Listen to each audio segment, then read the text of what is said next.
Muy bien, uno tiene que desaprender, y eso es muy duro. Desaprender es muy duro porque eso incomoda, eso incomoda. ¿Por qué? Porque lo que está metido dentro del inconsciente se va volviendo rígido.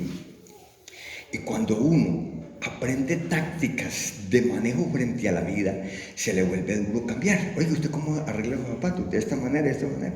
Llega otro zapatero y le dice, ¿usted no le queda mejor arreglar de esta manera? Y el hombre asusta, ¿cuántos pares de zapatos dejo de ganar yo, de arreglar, para dar toda esa vuelta que este hace? Pero otro le dice, te quedan mejores y te cae más gente después y cuando tengas la práctica. Él se asusta porque se trata de ganancias, ¿sí o no? Lo mismo la crianza de los hijos. Cuando se le enseña a los padres de familia cómo se puede criar mejor un hijo, el padre de familia se afecta porque tiene que cambiar cosas de dentro de él mismo. No le puede mentir al muchacho, no le puede subir la voz, no le puede hacer mezquindad, no puede tratarlo de la forma que usted trae. Para yo cambiar, para enseñarle al hijo mío de la forma que usted está diciendo, entonces es mejor seguir con la personalidad que yo tengo. Entonces no puedo cambiar, sigue el muchacho en la misma situación. Por eso todos educan muchachos de diferentes maneras, porque es la personalidad del individuo la que influye en ese desarrollo del muchacho. No puede hacer más nada, ¿cierto? No se le puede pedir peras al horno ni naranjas a los limones. Entonces, ese desaprender es lo que nosotros vamos a practicar en este día. Tratemos de lo que no entiendan, me lo preguntan, porque la hermenéutica nos presentan casos difíciles como el que estamos explicando del sumo sacerdote.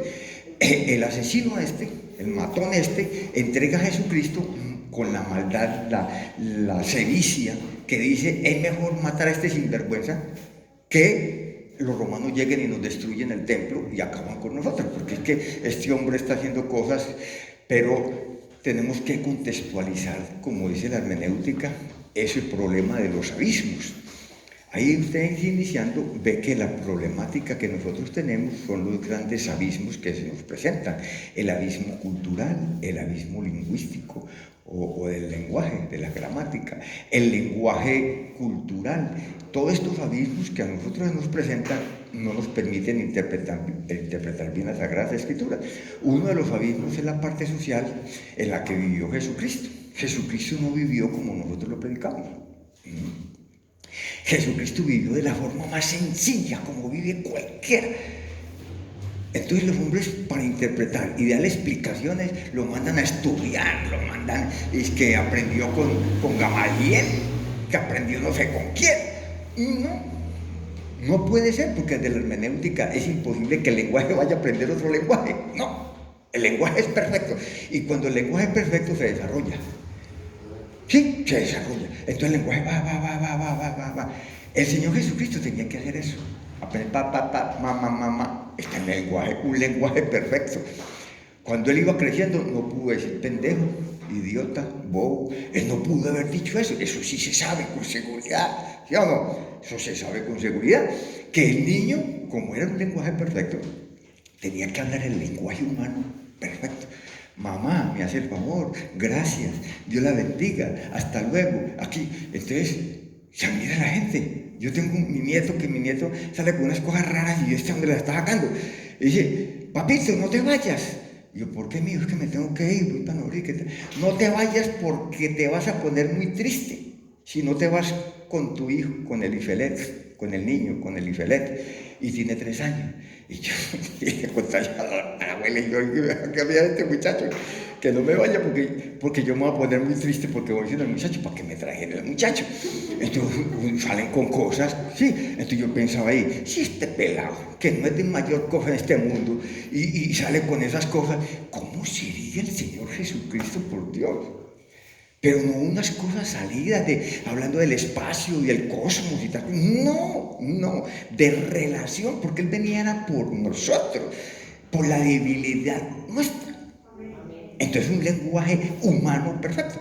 Entonces él era un tipo educado, va creciendo, él no iba a estudiar a ninguna parte porque el lenguaje se va desarrollando, él va creciendo. Cuando llega a 12 años, No me diga que por historia no se va a saber que los padres estuvieron en la India y que vinieron de tal manera y que tal cosa y tal otra, como le pone pues la gente que fue a la India al Mahabharata, a estudiar Mahabharata, que el Brahmaputra y todos los libros de allá, los orientales y que tal, y que vino ya con ese aprendizaje. Uno de 12 años es clave la Biblia para poner los 12 años, porque usted de 12 años no se puede mover del país así. Vaya a Israel hoy en día, usted no puede entrar y salir de cualquier manera en Israel. Tiene que llegar a un hotel primero los 15 días de observación o los 8 días de observación, tiene que hacer esto, lo otro, tiene que sujetarse. Esos judíos han sido muy estrictos en la salida. Ve a Herodes, cuando Herodes programó hacer a ver, pues, para poder cobrar su platica, su billete, necesitaba ver cuántos habían, entonces los mandó a que se empadronaran. Tuvo que arrancar José y María de allá donde estaban en Nazaret y arrancar para Belén, porque pertenecían a la familia de David, para empadronarse. Y esas muchachas ya para reventarse dentro de lo normal, pues, ¿cierto? Para reventarse. Y ella pegó, allá nació ese pelado. Allá nació ese pelado. Un proceso natural, humano, normal, equilibrado. Entonces, cuando este muchacho crece a los 12 años, no se habla sino de la ida a Egipto. En alguna parte, en algún archivo de algún libro, tiene que decir el paso de ellos hasta Egipto. Lo mismo fuera entonces por arqueología en la vida de Jesucristo en la India. Es que la India, de Israel a la India, pasando por Irán, pasando por todo Pakistán, por todos esos países, no solo que es bien lejos, para que me digan el cuento que a los 12 años ya el hombre se había graduado. No, ni riesgo. Él a los 12 años es el encuentro con las pasiones humanas. Cuando uno tiene 12 años es donde empieza uno a mirar que el cuerpo cambia. Entonces, si el cuerpo cambia, el lenguaje tiene que cambiar.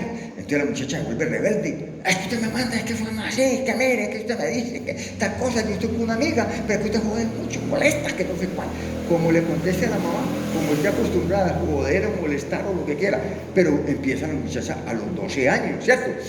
Porque es el cambio del lenguaje, la relación que hay del cuerpo, del desarrollo del cuerpo con el desarrollo del lenguaje. Entonces hay un conflicto.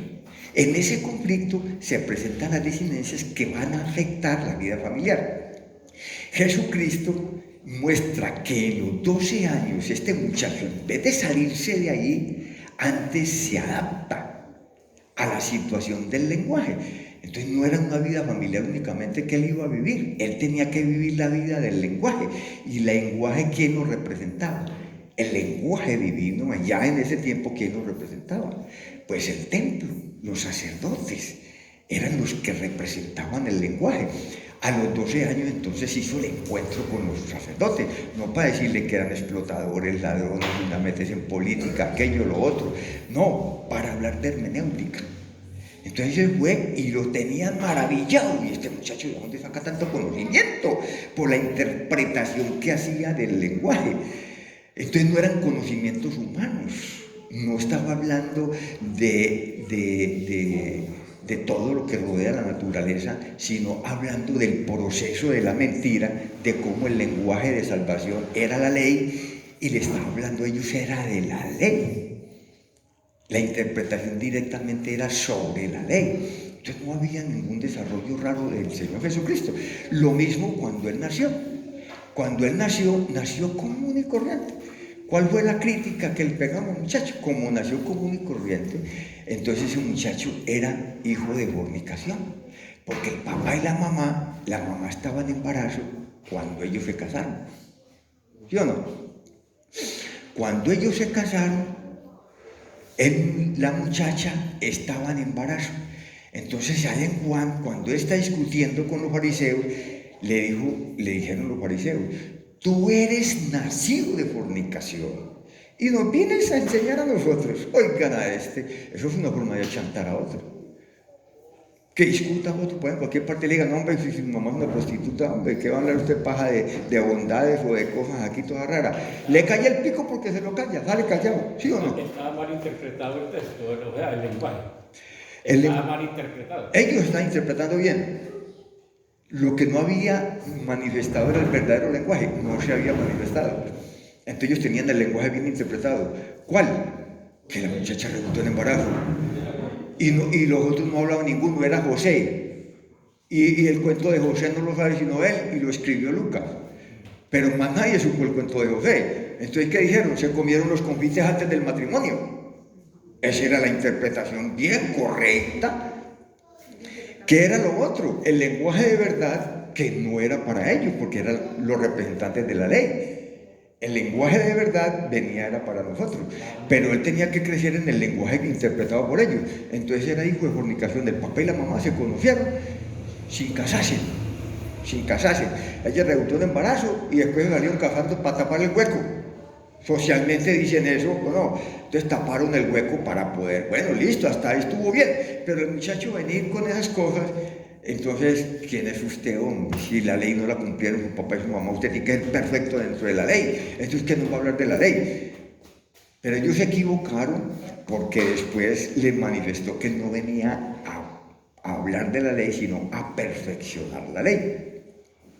Entonces viene una situación que se presenta diferente en la vida de Jesucristo como nosotros la vemos. Ellos tenían que sufrir con las enseñanzas del Señor Jesucristo. Ellos sufrieron. El pueblo de Israel le decía, hombre, si usted es el Cristo, díganoslo abiertamente. Pero él no lo podía decir abiertamente, ¿por qué? Porque lo cogían y lo llevaban para que fuera entonces el Mesías, ¿o no? Ellos no lo estaban necesitando. ¿Ah? Sí, bueno, venga pues de una vez, coja su papel, desempeñese como tal. Entonces se mete en la grande, no puede hacer la obra. Somos nosotros los que estamos ahí. Él nos está mirando a nosotros.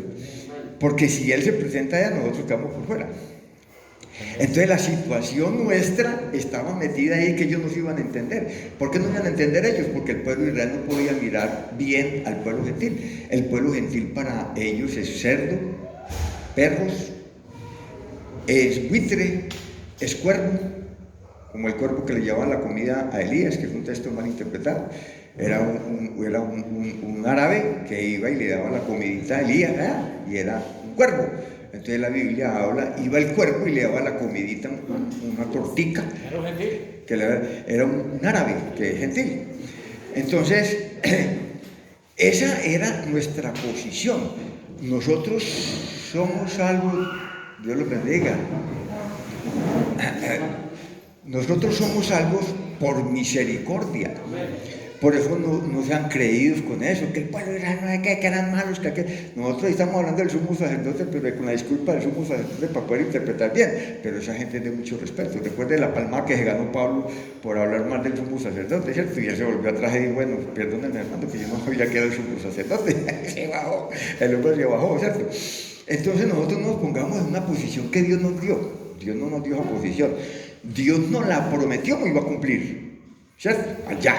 Pero no lo hemos logrado. Entonces tenemos que ser humildes aquí y mirar al pueblo de Israel como el pueblo escogido, que gracias al rechazo lo arrancaron y nosotros fuimos injertados, como dice la carta a los romanos. Entonces la situación de Jesucristo, que era una situación normal, fue muy dolorosa, muy difícil, era mal mirado, era una familia muy humilde.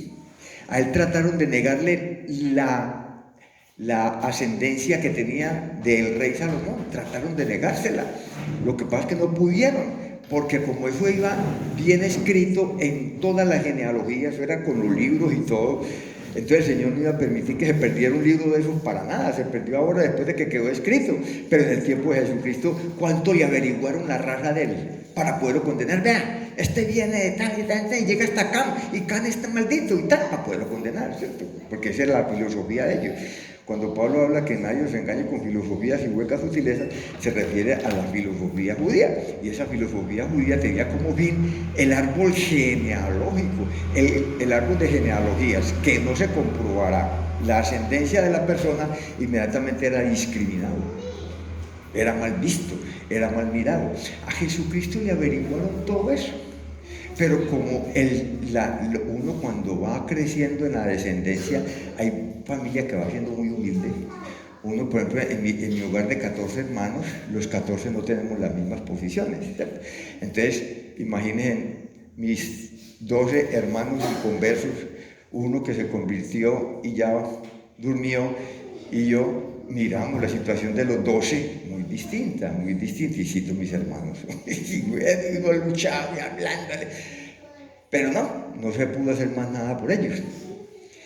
Lo mismo en la vida humilde. Hay una de las niñas que le gusta mucho el guardiantico y nunca pasa de estar por ahí pobrecita. Llevan otro bien, una posición económica muy elevada, aquello, lo otro. Entonces va quedando, esa va a tener lo mismo con la otra, hasta que llega una humildad muy tremenda. Y yo, ve, esa es de la familia suya. Sí. Yo tengo una hermana mía, por ejemplo, que trabajó por ahí, como era hermana media, trabajó por unas situaciones de vida alegre. Y era muy mal mirada por vivir esa vida alegre. Hoy en día es cristiana, pero es muy humilde. Entonces las otras hermanas medias no la quieren. ¿Sí ven? Eso es lo que pasaba con el Señor Jesucristo. Estaban mirando su vida, su rey. Entonces lo miraban como humilde, despreciable, pero no lo pudieron sacar de la descendencia de David. No lo pudieron sacar. Eso es lo que el Señor necesitaba para poder corroborar el cumplimiento de la profecía. Bueno, entonces vamos a hablar de desaprender, entonces estamos diciendo eso. Entonces empecemos ahora sí, apenas vamos a empezar, vamos a leer. Hemos hablado de hermenéutica, pero apenas estamos empezando. Esto es muy, ustedes saben, ¿cierto? Ahora sí cojan el módulo y vamos a leer primero, vamos a saborear primero lo que es el índice, lo que tratamos de estudiar, lo que vamos a tratar de ver. A ver si nos alcanza el día. Monitora, ¿qué horas son los descansos para que yo me enamoro hablando, hermana? ¿Cómo son los descansos? A las 10. Me hace una visita entonces. Pues. Bueno, ¿qué hora es, hermana? 9:30. 9:30. Bueno, vamos entonces a dar una ojeada a lo que es esto de el índice. ¿Qué dice el índice entonces? Ahí en la segunda página. El contenido, correcto, hermano. Entonces tenemos una expresión que habla de indicadores de logro, saberes previos. Esto de los saberes previos es lo que debemos saber antes, como ya lo acabé de decir, los saberes previos que debemos de conocer para que entendamos que la hermenéutica es la ciencia del sentido. Esto es muy importante, ¿no? La hermenéutica es la ciencia del sentido, así. Sí, es sencillito, así como le dicen ustedes, pero hay cortiquita. La hermenéutica es la ciencia del sentido, pero ustedes ya saben que dijeron, ¿cómo decía la hermana? Que es la ciencia de interpretar, el otro dijo que de explicar. No se les olvide que todo eso es hermenéutica. Lo que pasa es que usted, para poder entender, tiene que tratar con todo. Yo, como entiendo el sentido, para mí sentido es un término, un concepto que me abarca algo muy global. Entonces yo puedo hablar de decir, la hermenéutica es la ciencia del sentido. ¿Por qué? Porque me interpreta, me traduce, me comunica, me explica el lenguaje. Ese es el sentido, es eso. El sentido es interpretar, el sentido es traducir. Oiga, ¿qué dice ahí en ese libro de inglés que te pusiste? No tengo sentido porque me lo tiene que traducir. Oiga, ¿qué dice en este librito ahí? Si usted no me lo comunica, yo no puedo saber. Ve, yo leí ahí, pero yo no entiendo como unos términos muy elevados, muy ambiguos. Entonces usted lo tiene que interpretar. Es el sentido. Todo eso es el sentido. ¿Sí ve? El sentido es todo. Entonces yo hablo, la hermenéutica es la ciencia del sentido. Y el sentido lo estudia la lingüística desde la semántica. Lingüística se compone de semántica, o sea, es la ciencia de la interpretación del sentido. No se vayan entonces a enredar, que una cosita lleva a la otra y la otra, pero es lo mismo. Simplemente que lingüística es una parte del lenguaje. Si nos ponemos a hablar un curso de lingüística, ahí quedaríamos. Pero esto tiene su explicación, qué es lenguaje, qué es idioma, qué es el habla, que nos teníamos que poner a hablar de lingüística para aclarar eso. Entonces no podemos ahondar en lingüística porque vamos dándole nada más al desarrollo de la hermenéutica. Pero la semántica sí es indispensable porque eso hace la hermenéutica, estudiar el sentido, y el sentido lo estudia la semántica. Lo que estoy diciendo es que la hermenéutica hace uso de un concepto de otra ciencia. En ciencia, en conocimientos generales, no se puede hablar de terminologías propias, porque un lenguaje, una ciencia hace uso de un lenguaje que otra ciencia también lo utiliza. Entonces un arquitecto no puede hablar entonces de, por ejemplo, de planeación de carreteras. Claro, el arquitecto también puede hablar de ¿cómo llaman la ingeniería de carreteras? Eso, de obras civiles, muy bien, obras civiles. Entonces el arquitecto habla de obras civiles, pero el de obras civiles puede hablar de medicina. Pero, por ejemplo, el de medicina de pronto creyó en el Evangelio, entonces puede hablar desde la medicina del Evangelio, con términos hermenéuticos bien adecuados, ¿sí o no? Puede hablar. Entonces una ciencia toma términos de otra ciencia. La hermenéutica toma, ¿cómo no? Que se adapta. Entonces la hermenéutica toma conceptos que no son propios, que son propios de la lingüística. La semántica es propio de la lingüística. Pero la hermenéutica, al estudiar el sentido, tiene que hablar de semántica. Tiene que hablar de semántica. Una de las cosas que vamos a ver más adelante es precisamente eso, que el objeto de estudio, nosotros tenemos que ver o analizar el método adecuado para interpretar el gramático histórico. Pero no estoy de acuerdo con los trinitarios. Recuerde que tenemos que ampliar los conocimientos. Entonces hay otros métodos muy importantes, bien interesantes, como es el estructural semiótico, o sea, el estructural lingüístico. Entonces nosotros, cuando veamos el estructural lingüístico, se adapta más a la unicidad, lo que el gramático histórico se sujeta más a los trinitarios.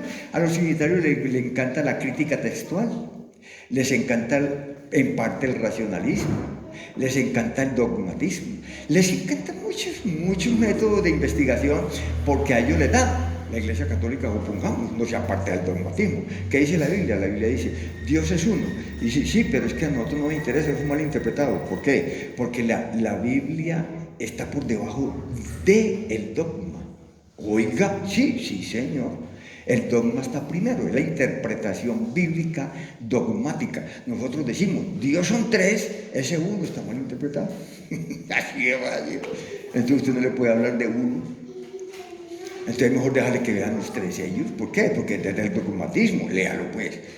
Es que es muy difícil creer que Jesucristo es Dios, ¿o no? Bueno, que es Dios no, porque también es la tercera persona de la Santísima Trinidad. Pero que es el único Dios, eso es muy difícil. A mí me dio muy difícil eso. Yo no sé, usted, en los 52 años que llevo, los primeros 8 años o 7 años, yo he buscado la explicación por qué me gustó la hermenéutica, pero ¿cómo? A ver, y dele. Yo, un hermano me le pegaba al otro y al otro, pues que aquel, y discutía parejo. Hasta que ya dije, sí, pues claro, me reveló el Señor. Me tenía en la iglesia un poco de días ahí, para que no me le fuera para otra parte, porque era un muchacho muy inquieto de 22 años yo. Se me tuvo ahí quietecito. Por ahí a los 26 años, ya, para los 25 años más o menos, ya entendí. Yo, hermano, ¿cómo así? No. Como a mí me está enseñando un hermano que no sabía, era un compañero de trabajo. Mi compañero de trabajo no me sabía explicar, me llevaba un texto y a otro texto. Y yo bien sabiendo de escrituras que leía la Biblia desde los 13 años. Y estudié con los adventistas. Entonces yo le decía, sí, pero aquí dice esto otro. Pero mira, ¿qué está aquí? Sí, mamá, pero es que eso significa esto. Pero dígame por qué significa eso. Entonces no me podía explicar. Cuando yo escuché a Liceo Duarte en la central de Medellín, amén. Entonces ya cosa bien, ya vine a entender. Ya el Señor me mostró por la palabra, por eso que yo discuto tanto, que la palabra es el Espíritu Santo, porque a mí me reveló la palabra. A mí no me reveló, los hombres no me pudieron convencer. La palabra es la que le va mostrando a uno. Es la falta de conocimiento del otro que el otro no llega a comprender. ¿Por qué? Porque el otro le falta conocimiento, no tiene tanto Espíritu Santo. Oiga, entonces hay que ser lleno del Espíritu Santo, es por la palabra. Es por la palabra. Tenga palabra y está lleno. Eso de hablar, de brincar y todas esas cosas. no le crea mucho. Si está lleno de la palabra, bueno, listo, allá es un temperamento. Pero si no está lleno de la palabra, es un brinco, allá quedan afuera. Y tengo 50 años y los he visto mucho, no uno, ni dos, ni sino 10 ni 20. Se ponen a brincar y no se llenan, y allá van, afuera van a parar. Por eso, hermano, muchas veces a una persona que le llegan y le predican 20, 40, 50, 100 veces y no creen en nada. Y llega otra persona que le mete el texto tal como es. El Espíritu, Sí. ahí está, el Espíritu Santo. Amén. A mí. El lenguaje que es el propio. Es el lenguaje que es el propio. Muy bien. Uy, nos van llegando, vamos quedando vacíos. Si ve que esto es desde el principio como vamos subiendo, nos queda mucho, ya ustedes explican. Los que aprenden tienen que explicarle a los que no, porque esto tiene su norma. Para desaprender hay que ir paso por paso, porque hay textos muy confusos que nosotros vamos viendo, no muchos pues, no vamos a ver muchos, pero sí los poquitos que veamos nos van a dar claridad de la dificultad que hay para interpretar las Sagradas Escrituras. La Biblia no es fácil interpretarla, hay que tener normas, hay que tener reglas y hay que orar. Eso sí sé con seguridad, porque es que a uno se le confunde la mente y estamos orando y las cosas como que cuadran. ¿Sí? No, yo no digo pues como el loco que a veces que somos psicóticos y que el Señor me dijo y yo con voz audible. Bueno, eso es una forma porque hay gente que tiene ese problema y hay que hablarle así. Pero que le ponen el corazón a uno, le ponen, porque se arrodilla a uno y como que cuadra las cosas. ¿Cómo? Sí, Señor, así es. Bueno, entonces ese proceso que nosotros tenemos, ese proceso hermenéutico, es un proceso de desaprender. No se puede coger bruscamente, sino que hay que enseñarle a la persona de desaprender. Entonces tenemos los saberes previos que estamos hablando, tenemos el desarrollo de la lección, la introducción, la definición, la necesidad e importancia de la hermenéutica, la división de la hermenéutica y un resumen. Vamos a la segunda lección. Porque estamos estudiando la introducción. Estamos estudiando la introducción porque nosotros vamos así, a vuelo de pájaro, a tratar de familiarizarnos con conceptos que no tenemos. Para nosotros era nuevo el concepto de sentido. Apenas están ustedes adaptándose a que la semántica es el estudio del sentido y que el sentido es todo esto. El sentido de nosotros, todo lo que nosotros tenemos para darlo a conocer a otro tiene que pasar por aquí, porque la persona lo tiene que traducir, lo tiene que interpretar, lo tiene que explicar y tiene que hablar en el lenguaje que habla. ¿Cuántos esposos hablan y las esposas les tienen que interpretar? Yo conocí a un americano, casó con una colombiana, y él hablaba y sabía hablar fluidamente, el hermano, pero no. Como no era la cultura de aquí de Medellín, no era de la cultura antioqueña, cuando él iba a hablar o la esposa estaba hablando con las amigas, estaban hablando de arepa, que la arepa de choclo, que la de pelado, que no sé qué, me acuerdo muy bien, el hermano Fernando Yepes estaba hablando de la arepa de pelado. Entonces el americano estaba poniendo cuidado. Cuando el ratico me fui yo a comprar una gaseosa de la hermana Cecilia y cuando el americano estaba diciendo, sí, pero qué pelado, y que la arepa choclo, ¿eso qué? Choco, no sabía bien ni pronunciar bien el choco.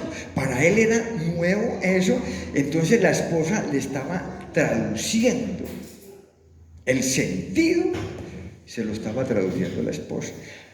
Aunque era tanta la diferencia con el americano, nosotros mismos escuchamos la palabra y tenemos que decir a un hermano, yo cómo entendí eso.